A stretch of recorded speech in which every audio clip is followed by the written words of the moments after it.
My son became a millionaire and gave me a house. 3 months later, he died in a car crash. The next day, his wife showed up at my door with her new boyfriend. This house is mine now. Go grieve somewhere else.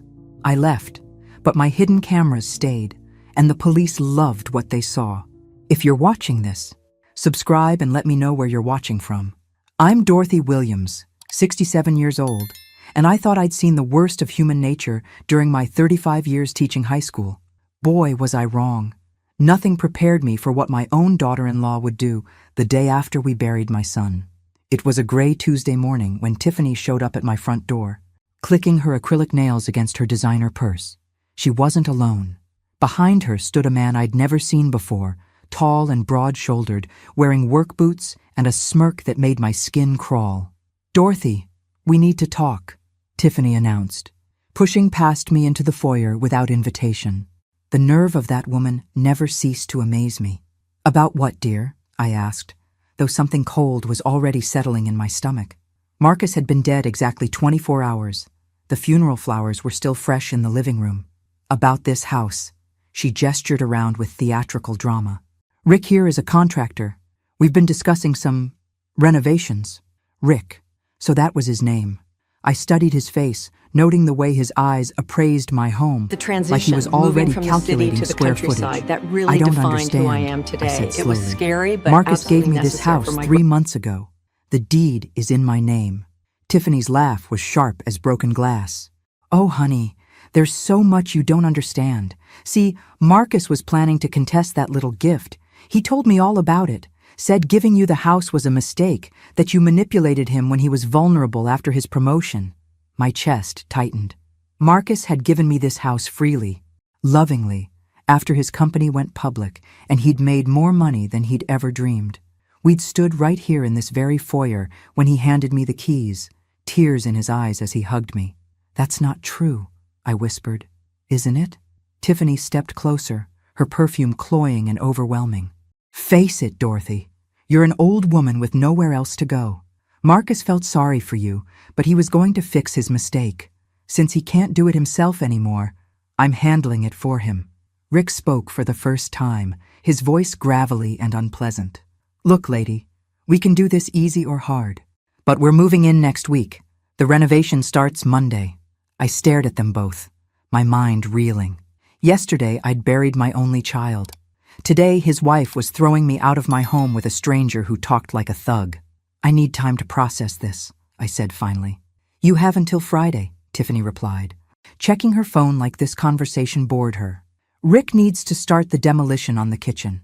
We're going completely open concept." They left without another word, climbing into a massive pickup truck that definitely hadn't belonged to my refined son. I watched them drive away, something dark and determined growing in my chest. If Tiffany thought she could bulldoze Dorothy Williams, she was about to learn otherwise. Let me take you back 3 months to understand how this nightmare began. It was December, and Marcus had just called with news that his tech startup had been acquired for $47 million. $47 million. My son, who used to beg me for lunch money in high school. "Mom, I want to do something special for you," he'd said over dinner at my favorite restaurant. "Something to show you how grateful I am for everything you sacrificed for me." I'd raised Marcus alone after his father died when he was 12. Worked 2 jobs, sold my grandmother's jewelry to pay for his computer programming courses, lived on ramen noodles so he could have proper clothes for job interviews. Not once did I regret it. "You don't owe me anything, sweetheart," I'd told him that night. "I disagree." His eyes were bright with excitement. "I bought you a house, Mom. Your dream house." The house was a beautiful colonial on Maple Street, the same neighborhood where I'd window shopped during my evening walks for years. 3 bedrooms, 2 bathrooms, a kitchen with granite countertops, and a backyard perfect for the garden I'd always wanted. "Marcus, I can't accept this," I'd protested, even as my heart soared. "You can, and you will. The deed is already in your name. Consider it a very late Christmas present for all the Christmases I couldn't afford to give you anything decent." Tiffany had been notably quiet during this conversation. She'd married Marcus 2 years earlier, a whirlwind romance that started when she was his dental hygienist. 24 years old to his 39, blonde and beautiful, and utterly captivated by his sudden wealth. "What does Tiffany think about this?" I'd asked gently. Tiffany understands how important you are to me, Marcus had replied, though I noticed he didn't look at his wife when he said it. Now, standing in that same kitchen 3 months later, I wondered if I'd been naive to believe that. Had Tiffany resented the gift from the beginning? Had she been planning this takeover even then? I made myself a cup of tea and sat at the breakfast nook, thinking. Marcus had been acting strange the past few weeks before the accident. Distracted, jumpy, checking his phone constantly. I'd attributed it to stress from managing his new wealth, but what if it was something else? What if it was something more sinister? The accident itself had been suspicious. Marcus was an excellent driver, cautious to a fault. Yet somehow he'd missed a curve on a road he'd driven hundreds of times and slammed into a tree at 60 miles per hour. No skid marks, the police said, like he'd never even tried to brake. And now, less than 24 hours after we'd lowered him into the ground, Tiffany was moving in with another man, a man she seemed awfully comfortable with for someone she'd supposedly just met. I pulled out my phone and did something I hadn't done in years. I called my old colleague Helen, who'd married a private investigator after retirement. Helen, it's Dorothy Williams. I need a favor, and I need it to be discreet. Some mothers teach their children to turn the other cheek. I taught mine to fight back when cornered. Time to follow my own lesson. The call came at 2:17 a.m. on a Tuesday. I know the exact time because I was lying awake, wondering why Marcus hadn't returned my calls from the previous day. When the phone rang, displaying unknown number, my blood turned to ice. Is this Dorothy Williams, mother of Marcus Williams?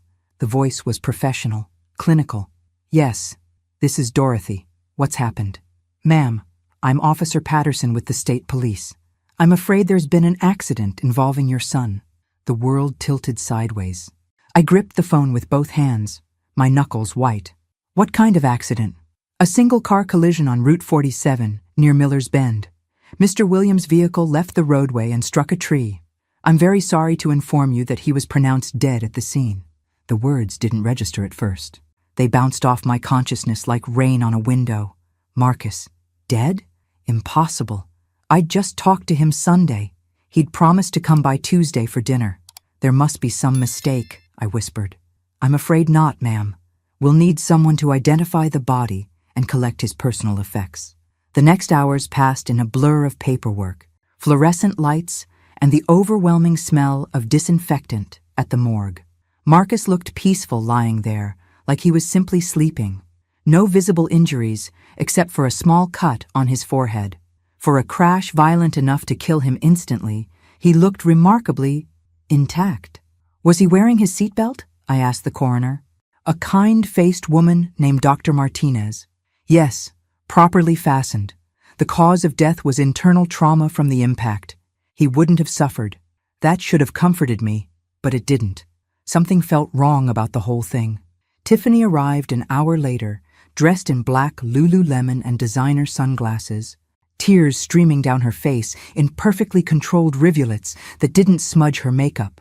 She threw herself into my arms with dramatic sobs. Oh, Dorothy, what are we going to do without him? Even in my grief, I noticed she smelled like cologne, a masculine scent that definitely wasn't Marcus's usual subtle aftershave. This was heavier, more aggressive, construction worker cologne. The funeral was 3 days later. Marcus had always hated pomp and circumstance, so we kept it simple. Just family, close friends, and a few colleagues from his company. I spoke about the son who'd built me a computer when I was afraid of technology, who'd called every Sunday without fail, who'd never forgotten to send flowers on Mother's Day. Tiffany spoke about her beloved husband and their beautiful future together that was cut so tragically short. She dabbed at her eyes with a tissue, but I noticed the tears had dried up conveniently fast. After the service, as we gathered at the graveside, I spotted him. A tall man in a dark suit standing apart from the crowd, watching the proceedings with interest rather than grief. When our eyes met, he turned away quickly, but not before I noticed his face. It was Rick, the contractor, at my son's funeral, a full day before Tiffany would introduce him as her new whatever he was. How long had they known each other? How long had this been going on? Standing there watching dirt fall onto my son's casket, a terrible possibility began forming in my mind. An idea so horrific I tried to push it away, but it clung like smoke. What if Marcus's accident wasn't an accident at all? The morning after Tiffany's ultimatum, I woke up with crystalline clarity about what I needed to do.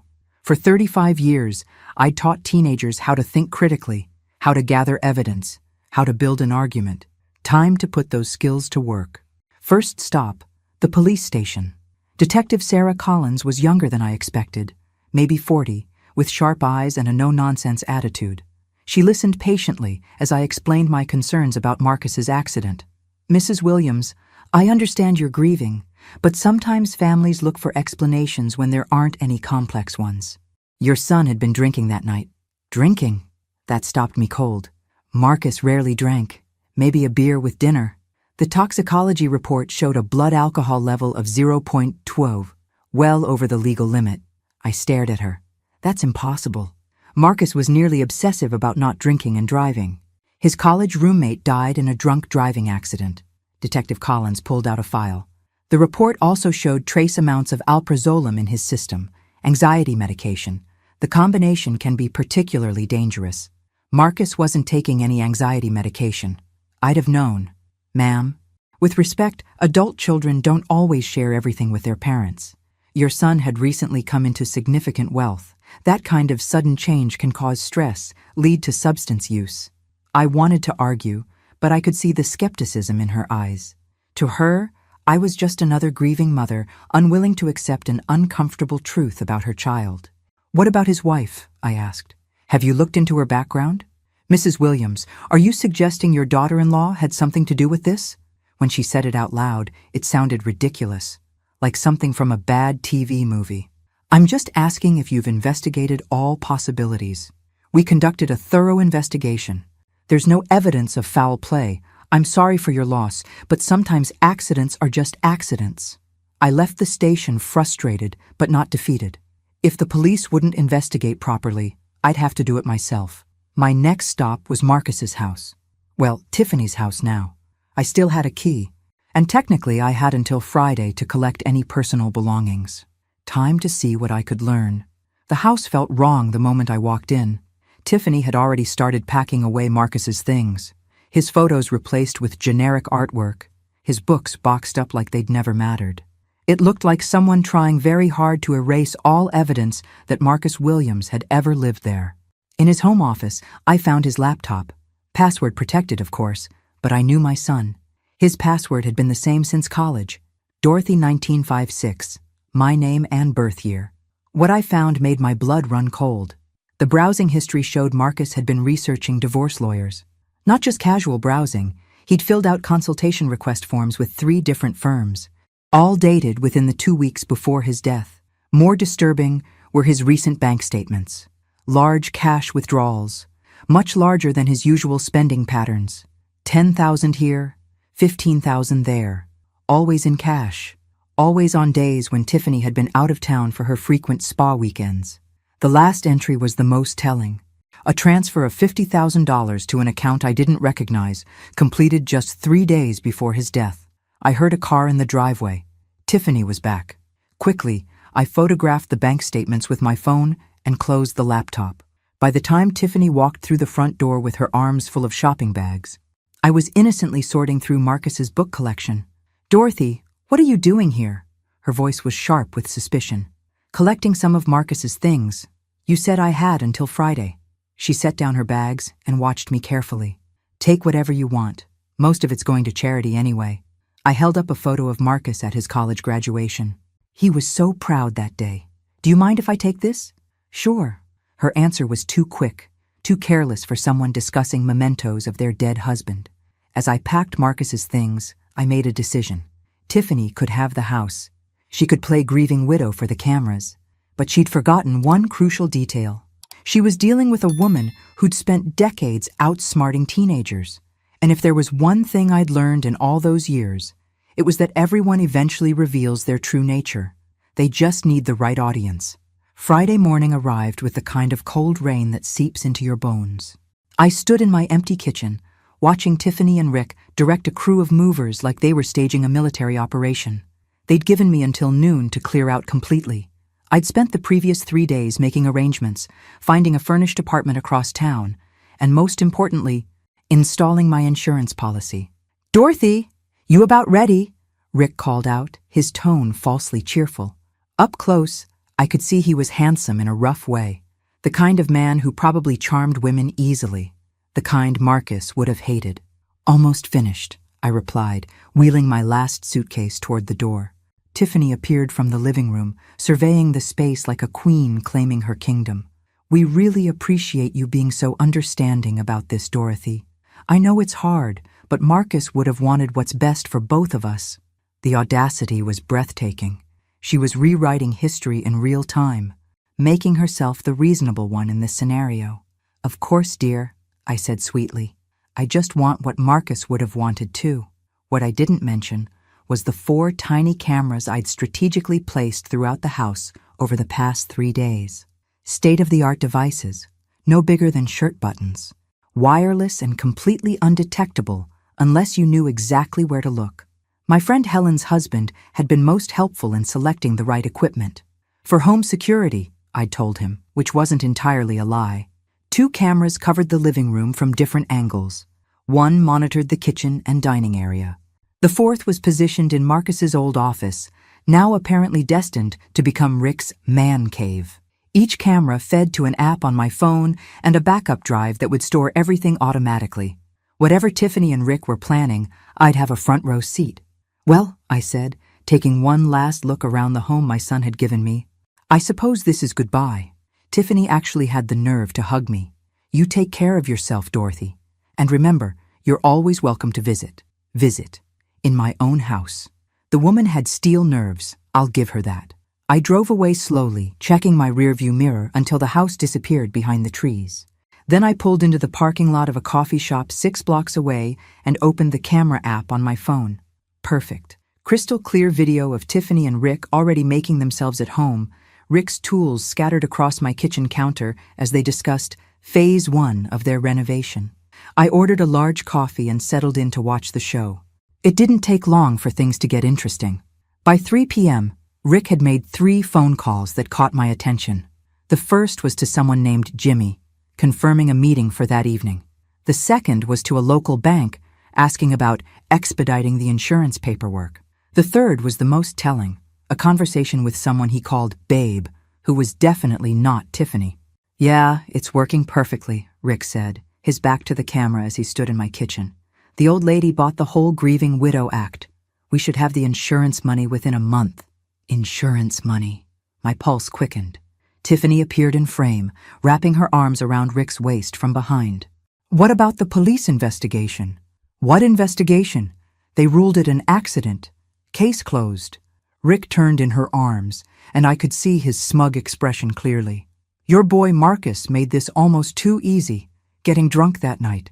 "He didn't get drunk," Tiffany corrected, her voice cold. "You made sure of that." The room seemed to spin around me.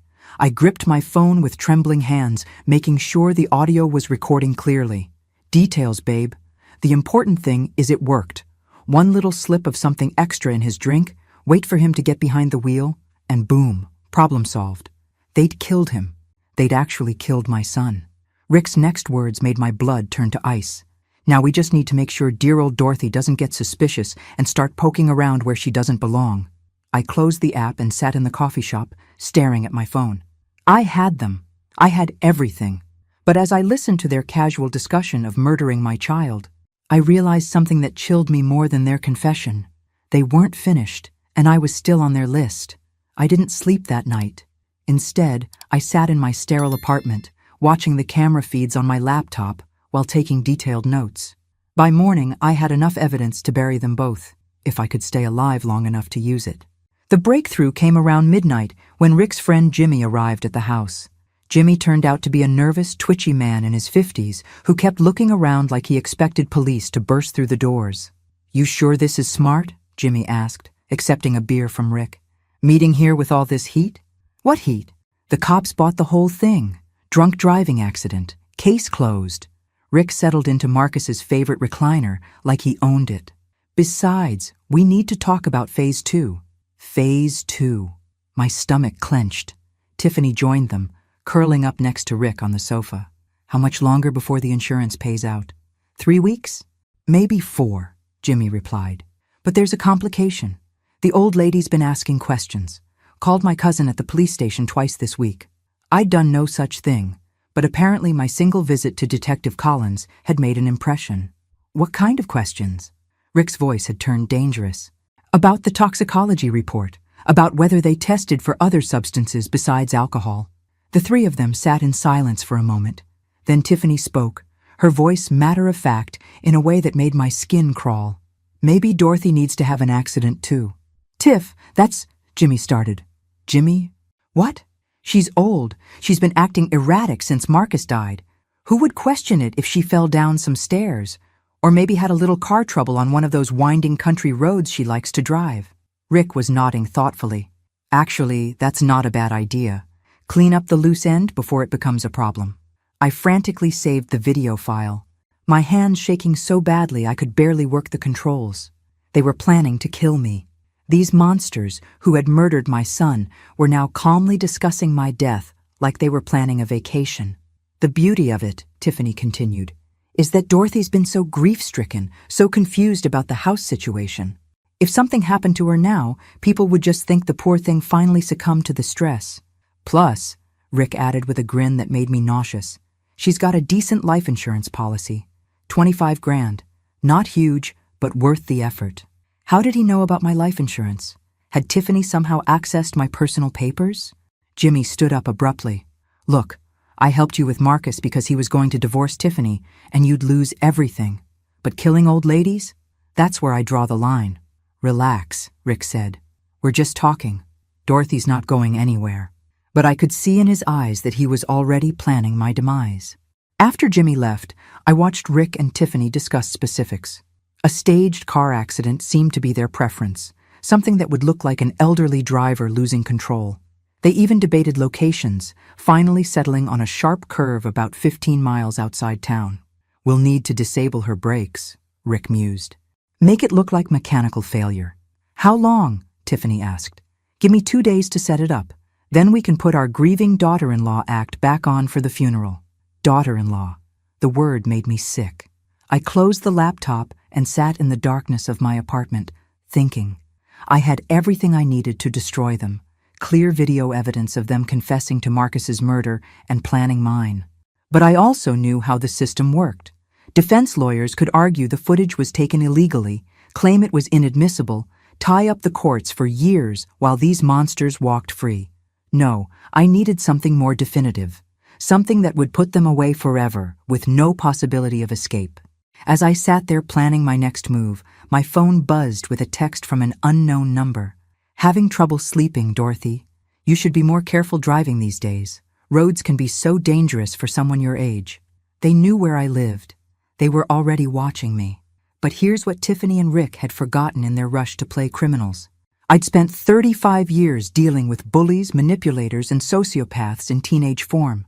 I'd learned to think 3 steps ahead, to turn their own arrogance against them.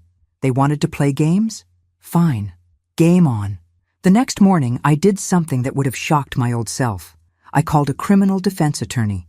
Not because I needed defending, but because I needed to understand exactly how to build an airtight case. Mrs. Williams, said attorney Patricia Reed after I'd explained my situation, what you have is compelling, but we need more. Defense lawyers will argue that video taken without consent is inadmissible. What if they confess to additional crimes while being recorded legally? Patricia raised an eyebrow. That would change everything. But how would you manage that? I smiled, feeling more like myself than I had in months. Leave that to me. My next call was to Detective Collins, but this time I had a different strategy. Detective, I want to report a threat against my life. That got her attention. Within an hour, she was sitting in my apartment while I showed her the threatening text message. Mrs. Williams, this could be anyone. A prank, maybe. What if I told you I have reason to believe my daughter-in-law and her boyfriend killed my son for his insurance money? That's a serious accusation. Do you have proof? I pulled out my phone and played a carefully edited clip, just Rick talking about phase 2 and needing to clean up loose ends. Nothing illegal about how I'd obtained it, just a concerned mother-in-law who'd happened to overhear something disturbing. Detective Collins listened intently. Mrs. Williams, I need you to come to the station tomorrow. We're going to need a full statement. After she left, I made one more call. To my old principal, Frank Morrison, who'd retired the same year I did. Dorothy, good to hear from you. How are you holding up? Frank, I need a favor. Remember that time you helped catch those students dealing drugs by setting up that elaborate sting operation? Of course. Why? I need to borrow some of that tactical thinking. And maybe your nephew who works for the phone company. By evening, I had my plan. It was risky, maybe stupid, but it was the only way to get the kind of evidence that would put Rick and Tiffany away forever. I sent Rick a text from a burner phone. Jimmy told me about your problem with Dorothy. I can help. Meet me tomorrow at the old warehouse on Industrial Road. Come alone. A friend. Then I settled in to wait, watching the camera feeds as Rick and Tiffany tried to figure out who their mysterious benefactor might be. Could be anyone, Rick said, pacing the living room. Jimmy's got connections all over town. What if it's a trap? Tiffany asked. What trap? Nobody knows anything. And if someone's offering to help us solve the Dorothy problem, we'd be stupid not to listen. Perfect. Arrogance was always their weakness. The old Hartwell warehouse had been abandoned for 15 years, a relic from when this town had actual industry. I arrived 2 hours early, setting up my equipment with the help of Frank's nephew, Tony, who'd installed a dozen hidden microphones throughout the building. You sure about this, Mrs. Williams? Tony asked, adjusting the wireless transmitter in my purse. These guys sound dangerous. They are dangerous. That's why we're doing this properly. Detective Collins and 2 other officers were positioned outside, ready to move on my signal. Everything we recorded would be admissible because Rick was meeting me voluntarily in a public place to discuss criminal activity. At exactly 3 p.m., Rick's truck pulled into the parking lot. He got out alone, looking around nervously before approaching the warehouse entrance. I stepped out from behind a concrete pillar, and his face went through several expressions before settling on confused wariness. Dorothy, what the hell are you doing here? Waiting for you. Rick, we need to talk. You sent that text? He looked around, clearly wondering if this was some kind of setup. Smart man. Too bad he wasn't smart enough. Surprised. You shouldn't be. Did you really think I'd just roll over and die because you and Tiffany decided I was inconvenient? His hand moved toward his jacket pocket. Look, old lady, I don't know what you think you know. I know you killed my son. I know you drugged him and sent him to his death. I know you're planning to kill me too. I kept my voice steady, conversational. What I want to know is why you're so sloppy about it. Rick's face had gone pale.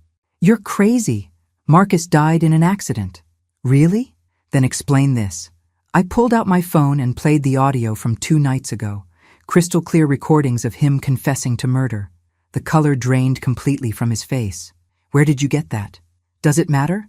The question is, what are you willing to do to keep it from reaching the police? Now I had his full attention. This was the crucial moment. Get him to incriminate himself further or risk everything on what I already had. What do you want? He asked quietly. I want the truth. All of it. Why Marcus? What was worth killing him for? Rick glanced around one more time, then seemed to make a decision.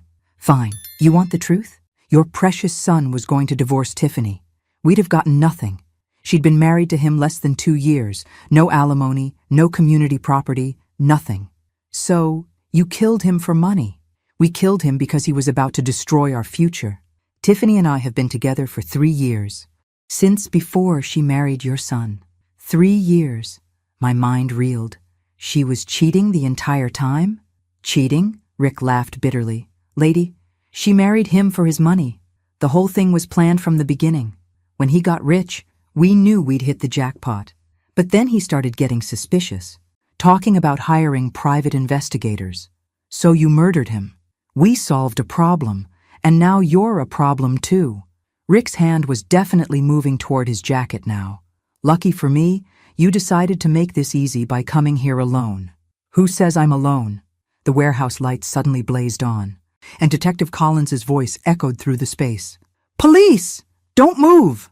Rick spun around, finally understanding that he'd walked into exactly the trap Tiffany had worried about. But by then, it was too late. They had everything they needed, recorded in perfect clarity. As they cuffed him, Rick looked at me with pure hatred. You think this is over? Tiffany will never talk. You can't prove anything about Marcus. I smiled, feeling a satisfaction deeper than anything I'd experienced in years. Oh, Rick, you have no idea what's coming next. While Rick was being processed downtown, I was watching Tiffany on my camera feeds, pacing the house like a caged animal. She'd been calling Rick's phone for 2 hours with no answer. By evening, she was frantic. That's when Detective Collins and I made our second house call. Tiffany Williams? Detective Collins showed her badge. We need to speak with you about your husband's death and some new evidence that's come to light. Tiffany's face was a mask of confused innocence. Evidence? I don't understand. Marcus died in a car accident months ago. May we come in? Of course. Tiffany stepped aside, and I followed Detective Collins into my former home. The place reeked of Rick's cologne and Tiffany's desperation. Mrs. Williams, we've arrested Richard Patterson in connection with your husband's death. He's made some very serious accusations. Rick? Arrested? Tiffany's performance was flawless. Shock, confusion, mounting panic. What accusations? Detective Collins set a digital recorder on the coffee table. We'd like you to listen to something. Rick's voice filled the room, clear and damning. We killed him because he was about to destroy our future. Tiffany and I have been together for 3 years. I watched Tiffany's face crumble as she heard her lover confess to everything. But instead of breaking down, she did something I didn't expect. She laughed. You think that proves anything? Rick's lying. He's obviously trying to save himself by blaming me. Is he lying about your 3-year relationship? Detective Collins asked. Rick is delusional. He's been obsessed with me since Marcus hired him to do some work on the house last year. I've been trying to let him down easy because he seemed unstable. The woman was good. If I didn't know better, I might have believed her myself. What about the insurance money? I asked quietly. Tiffany turned to me with what looked like genuine hurt. Dorothy, how can you believe these lies? I loved Marcus. I'm still grieving. Cut the act, Tiffany. I have video of you planning my murder. Her expression didn't change, but something flickered in her eyes. That's impossible. Detective Collins nodded to me, and I pulled out my phone, playing the footage from 3 nights ago. Tiffany's own voice filled the room. Maybe Dorothy needs to have an accident too. For the first time, genuine fear crossed Tiffany's face. But she recovered quickly. That's not my voice. Rick must have manipulated the audio somehow. He's been threatening me, trying to make me go along with his fantasies about Marcus. I was terrified of him. Detective Collins looked at me. This was the moment we'd planned for. The moment when Tiffany would try to pin everything on Rick. If you were so terrified, I said, why did you give him a key to this house? Why is his DNA all over Marcus's personal belongings? Why did you clean out Marcus's office the day after the funeral? I was in shock. People do irrational things when they're grieving. Stop. Detective Collins held up her hand. Mrs. Williams, I'm placing you under arrest for conspiracy to commit murder and insurance fraud. As they read Tiffany her rights, she looked directly at me. The mask finally slipped completely, revealing the cold, calculating woman underneath. You meddling old bitch, she hissed. You should have minded your own business. My son's murder was my business, I replied calmly. As they led her away in handcuffs, I felt something I hadn't experienced since the day Marcus died. Peace. But the biggest surprise was still to come. The call came from Detective Collins 3 days after Tiffany's arrest. Mrs. Williams, we need you to come to the station. There's been a development. I found her in the same interview room where we'd first discussed Marcus's case. She looked tired but satisfied. We found something interesting when we searched Rick's apartment, she began, sliding a folder across the table. Financial records, correspondence, photos. Turns out your son's murder was just the beginning. I opened the folder and felt the world tilt again. Bank statements showing deposits from multiple insurance companies. Photos of at least 6 different women, all older, all wealthy-looking, and correspondence with someone named Janet Morrison, Rick's previous girlfriend, who died in a house fire just 8 months before Marcus met Tiffany. They're serial killers? I whispered. We think so. We've contacted police departments in 4 states about suspicious deaths that match their pattern. Rich, older men or women with younger partners who die in convenient accidents shortly after updating their insurance beneficiaries. The scope of it was staggering. Marcus wasn't just a victim. He was part of a carefully orchestrated killing spree that had been going on for years. "There's more," Detective Collins continued. "Rick's been talking, trying to cut a deal. According to him, Tiffany is the mastermind. She scouts the targets, Rick handles the technical aspects of the murders. They've made over $2 million in the past 5 years. $2 million. 20-some lives destroyed for money. But here's the part that might interest you most," Detective Collins said, pulling out another document. "Your son figured it out." "What do you mean?" "Marcus had been conducting his own investigation. We found files hidden in his cloud storage, photos, financial records, even recordings. He knew exactly what Tiffany was, and he was building a case against her." The document was a draft email Marcus had written but never sent, dated just 2 days before his death. "Mom, if you're reading this, something has happened to me. I've discovered that Tiffany isn't who she claimed to be. Her real name is Jennifer Walsh, and she's wanted in connection with at least 3 suspicious deaths in Nevada. I've been gathering evidence, but I think she's becoming suspicious. I've left everything in a safety deposit box at First National. The key is taped under my desk drawer. If anything happens to me, please give this information to the police. I'm sorry I got us into this mess. I love you, Marcus." I stared at the letter through tears, pride and heartbreak warring in my chest. My son had been trying to protect me, even as he was walking into a trap. "Why didn't he just leave her?" I asked. According to his notes, he was afraid she'd disappear and start over somewhere else. He wanted to make sure she was stopped permanently. Marcus had died trying to be a hero, and in the end, he'd succeeded. His evidence was helping convict his own killers. "There's one more thing," Detective Collins said gently. "The insurance money Tiffany was expecting? Marcus changed the beneficiary 3 weeks before he died. He left everything to you." I looked up sharply. "What?" $2.7 million. "Mrs. Williams, your son made sure that even if something happened to him, Tiffany would get nothing." As I walked out of the police station that afternoon, I realized Marcus had taught me one final lesson. Sometimes the best revenge is simply making sure justice is served. But I wasn't quite finished yet. 6 months later, I stood in the courthouse watching as Tiffany, whose real name was indeed Jennifer Walsh, was sentenced to life in prison without the possibility of parole. Rick got the same sentence. Both had been convicted on multiple counts of murder in the first degree. The courtroom was packed with family members of their other victims. I'd met many of them over the past months, bonding over our shared grief and shared determination to see justice done. As the judge read the sentences, I thought about Marcus. He would have been proud of how this ended, not with vigilante justice or personal revenge, but with the law working exactly as it should. After the hearing, I drove to the cemetery where my son was buried. I'd been coming here every week, but today felt different. Final, somehow. "We got them, sweetheart," I said, placing fresh flowers on his grave. All of them. The insurance money had allowed me to do something I'd never dreamed possible. I'd started a foundation in Marcus's name to help families of murder victims navigate the legal system. We'd already helped 3 families get justice for their loved ones. I'd also bought back the house on Maple Street from the state when it was seized as evidence. But I wasn't living there anymore. Too many memories, both good and bad. Instead, I'd bought a smaller place across town with a perfect garden and room for visitors. Because it turned out I had more friends than I'd realized. All the people who'd helped me through the investigation, who'd believed in me when I thought I was just a paranoid old woman. My phone buzzed with a text from Detective Collins.